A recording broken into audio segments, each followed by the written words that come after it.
Hello everyone, this is your mentor Rajesh sir और probability को हम कंटिन्यू कर रहे हैं। इस पर्टिकुलर वीडियो में मैं बात करूँगा कॉम्प्लीमेंट्री इवेंट के हेल्प से प्रोबेबिलिटी को कैसे निकालना। मतलब जिस इवेंट की मुझे प्रोबेबिलिटी निकालनी है क्वेश्चंस में, वो इतने आसानी से नहीं निकलेगा, बल्कि उसके कॉम्प्लीमेंट्री इवेंट की प्रोबेबिलिटी हम कंपैरेटिवली इजीली फाइंड आउट कर सकते हैं। तो इस प्रकार के क्वेश्चंस इस वीडियो में हम लोग चेकआउट करते हैं। देखो, पहला क्वेश्चन क्या है कि 3 numbers are chosen from 1 to 30। 1 to 30 में मेरे को 3 नंबर को सिलेक्ट करना है रैंडमली। तो उसके टोटल वेज तो आ गए। टोटल वेज क्या होंगे? बहुत स्ट्रेट फॉरवर्ड, 30 में से 3 नंबर को सिलेक्ट करना है।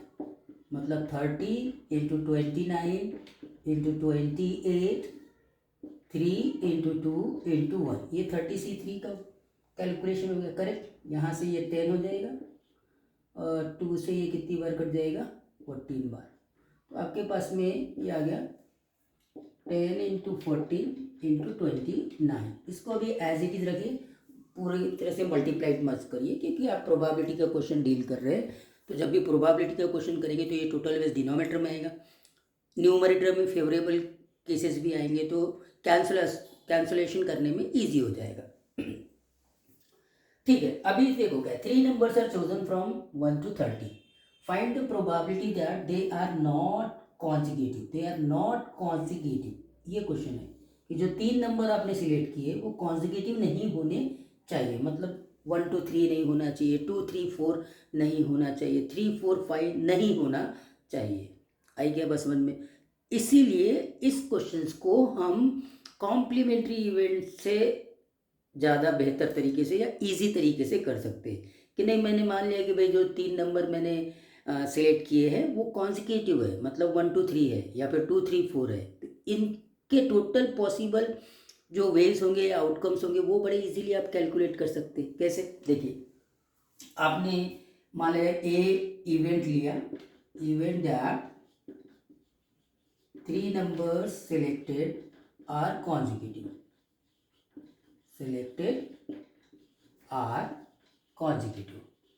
consecutive है मतलब कैसे होंगे? consecutive है मतलब वो कैसे होंगे? 1 2 3 ये होंगे, या फिर 2 3 4 होंगे, या फिर 3 4 5 होंगे। ऐसे आप कहाँ तक जा सकते हैं? 28 29 और 30। तो ये टोटल पॉसिबल आउटकम्स जो है, जो फेवरेबल है इस पर्टिकुलर इवेंट ए के लिए, ये तो क्लियर हो गया ना।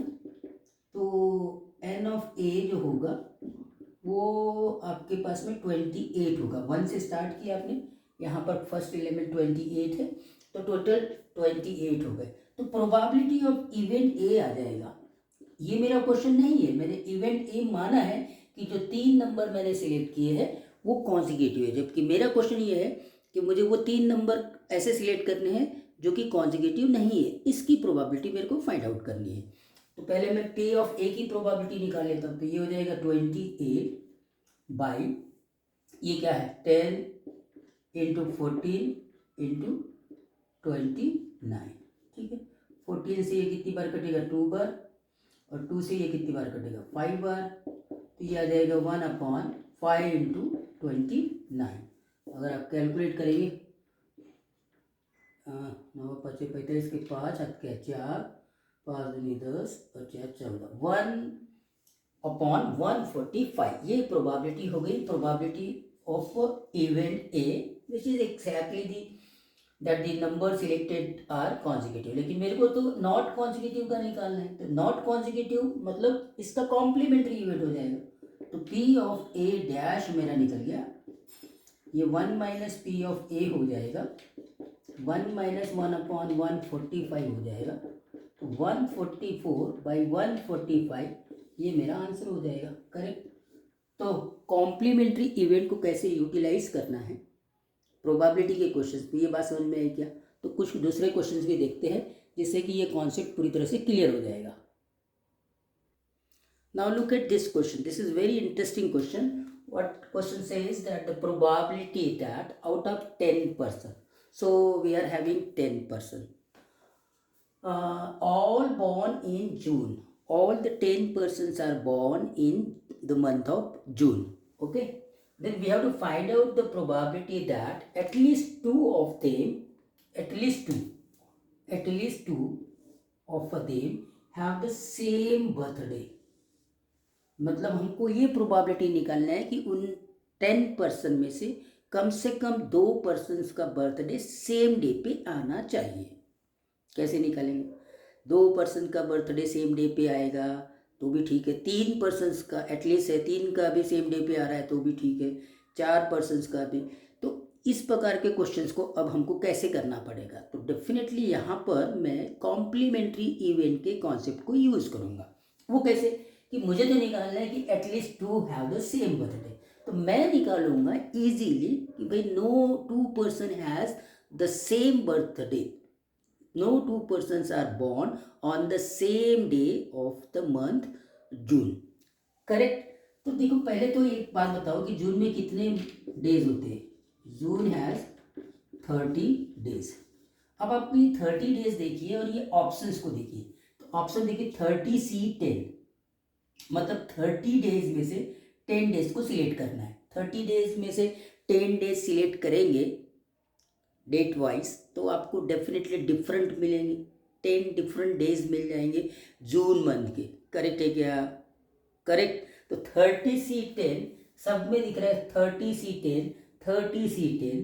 तो आपको ये हो गया कि अगर कोई भी पर्सन सेम डे पे नहीं बॉर्न हुए, डिफरेंट डिफरेंट डेज पे अगर बॉर्न किए तो तुम्हारे फेवरेबल केस आ गए, डायरेक्टली फेवरेबल केस आ गए 30C10. तो यहाँ फेवरेबल केस बड़े इजीली निकल गया. अब मेरे को टोटल केस निकालना है. टोटल नंबर ऑफ वेज ये लिखना है. Total number of ways. अब टोटल नंबर ऑफ वेज मतलब पर्सन 10 है और मंथ में 30 डेज है. तो एक बंदा जो है वो 30 डेज में से कोई भी एक डे में बॉर्न हुआ होगा. करेक्ट है. मतलब आपके पास में एक बंदे के लिए 30 पॉसिबिलिटीज़ है, दूसरे बंदे के लिए भी 30 पॉसिबिलिटीज़ है, तीसरे बंदे के लिए भी 30 पॉसिबिलिटीज़ है. टोटल बंदे कितने हैं आपके पास में? 10 बंदे हैं. तो इसीलिए टोटल वेज हो जाएंगे 30 into 30 up to the 10 times. 10 times यानी 30 की पावर 10. अब आप देखेंगे 30 की पावर 10 30 की पावर 10 30 की पावर 10 डिनोमीटर में है. ये टोटल वेज हो गए. और फेवरेबल में मैं क्या लेता हूँ कि event A such that no two person has the birthday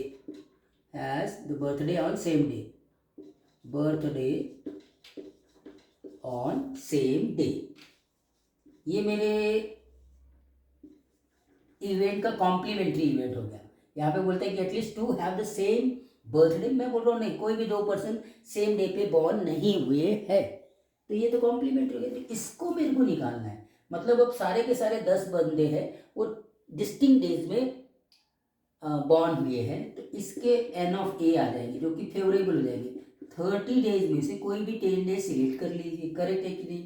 जितने वेज में हम 10 डेज को सिलेक्ट करेंगे उस हिसाब से इनके बर्थडे आ जाएंगे. तो इसीलिए प्रोबेबिलिटी ऑफ ए आ गया. Easily probability of A 30C10 divided by 30 की पावर 10. और अब आपको समझ में आ गया कि मुझे निकालना है इसका कॉम्प्लीमेंट्री. जो मेरा क्वेश्चन है उसमें इसका कॉम्प्लीमेंट्री निकालना है. तो ये क्या हो जाएगा? ये सीधा 1 माइनस हो जाएगा. करेक्ट है कि नहीं? यहाँ से आप 1 माइनस 30C10 डिवाइडेड बाई 30 की पावर 10 ये मेरा आंसर होगा. करेक्ट. मतलब यहाँ पर सॉरी ये ऐसे होएगा 1 माइनस 30C10 30 की पावर 10 है ना. अब ये यहाँ पे सिंप्लीफाई करेंगे तो ये वाला ऑप्शन सी इसका करेक्ट दिख रहा है. Correct. I hope that complementary event पूरी तरह से क्लियर हो रहा है. क्वेश्चन और करते हैं इसके ऊपर. और ये देखिए 2013 एडवांस का क्वेश्चन. थोड़ा सा इसमें इंडिपेंडेंट इवेंट का कॉन्सेप्ट है, एडिशन थ्योरम का कॉन्सेप्ट है, लेकिन कॉम्प्लीमेंट्री इवेंट का कॉन्सेप्ट इम्पोर्टेंट है. वो क्या क्वेश्चन है कि 4 पर्सन्स आर इंडिपेंडेंटली. इसलिए मैं बोल रहा था कि इंडिपेंडेंट इवेंट का कॉन्सेप्ट है. थोड़ा सा ठीक है, उसको देख लेते हैं। 4 persons are independently solve a certain problem correctly with the probabilities, वो उनकी प्रोबेबिलिटीज है। मान लीजिए एक पर्सन ए है, उसकी प्रोबेबिलिटी दी हुई है 1/2। एक पर्सन बी है, उसके करेक्टली सॉल्व करने की प्रोबेबिलिटी है 3/4। पर्सन सी के लिए प्रोबेबिलिटी है करेक्टली सॉल्व करने की 1/4, और पर्सन डी के लिए क्वेश्चन को करेक्टली सॉल्व करने की 1/8 प्रोबेबिलिटी है। ठीक है, then find the probability that problem is solved correctly at least one of them। Problem solve कब होता है? प्रॉब्लम सॉल्व तभी होता है जब कोई एक तो भी बंदा करेक्टली सॉल्व कर ले। दो भी सॉल्व कर लेगा तो प्रॉब्लम सॉल्व ही होगा। सारे ने सॉल्व कर लिया तब भी हम बोलेंगे कि प्रॉब्लम सॉल्व हो गया। एटलीस्ट वन बंदे ने भी सॉल्व किया तो भी प्रॉब्लम सॉल्व हुआ, ऐसा बोला जाता है। करेक्ट है। अब इस क्वेश्चन को कैसे करेंगे? तो अब हम इसको करने के लिए अभी हमको क्या करना है कि at least one of them solve the probability.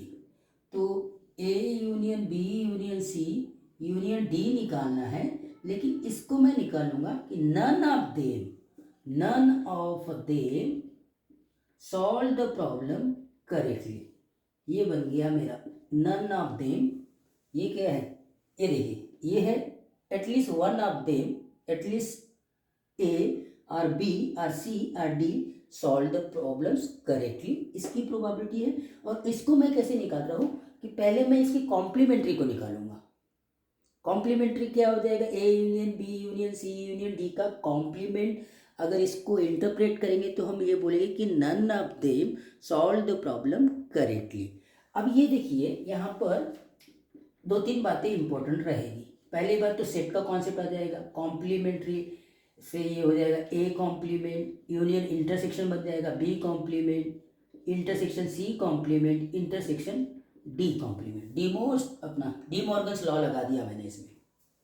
ये तो हो गया सेट थ्योरी का कॉन्सेप्ट। अब यहाँ पे आते हैं इंडिपेंडेंट। जब ये इवेंट्स इंडिपेंडेंट होते हैं ना, तब इसको हम कैसे लिख सकते हैं? One P of A dash into P of B dash into P of C dash into P of D dash. ये इंडिपेंडेंट इवेंट के लिए ए इंटरसेक्शन बी की प्रोबेबिलिटी होती है। P of A intersection B is equal to P of A into P of B होता है अगर ए और बी इंडिपेंडेंट इवेंट होते हैं। ए और बी अगर इंडिपेंडेंट इवेंट है तो ये इंडिपेंडेंट है। ठीक है, तो इसीलिए यहाँ पर हमने ये रूल लगा दिया। अब ये बन गया क्वेश्चन हमारा।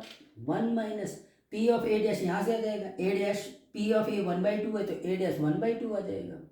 और यहाँ पे पी ऑफ बी 3/4 है तो ये हो जाएगा 1/4। यहाँ पे 1/4 है तो ये हो जाएगा 3/4। और यहाँ 1/8 है पी ऑफ डी, तो पी ऑफ डी डैश हो जाएगा 7/8। करेक्ट। अब आप इसको कैलकुलेट कर लेंगे। तो कैलकुलेट करने पर आपको कितना मिलेगा?